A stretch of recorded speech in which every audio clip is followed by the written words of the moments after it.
నీకు మేలు కలగకపోవటానికి కారణం నీ పాపమే అని వాక్యం తెలియజేస్తూ ఉంది. ఈరోజు నీ పాపం నిన్ను కృంగదీసింది, నీ పాపము నిన్ను బలహీనతలో పడేసింది, నీ పాపము నిన్ను ఆశీర్వాదంలోనికి వెళ్ళకోకుండా నిలిపేసింది, నీ పాపము దేవుని ముఖమును మరుగు చేసింది, దేవుని ప్రత్యక్షతను నువ్వు చూడలేకపోతున్నా, నీ పాపం దేవునికి దూరం చేసింది, నీ పాపం నీ ఆశీర్వాదాన్ని అడ్డుకుంటుంది.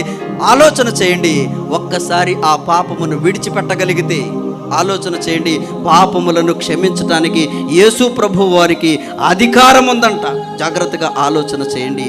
ప్రభువారు చెప్పారు, పక్షవాయువు కలిగిన వానితో నీ పాపములు క్షమించబడినాయి. హల్లెలూయా.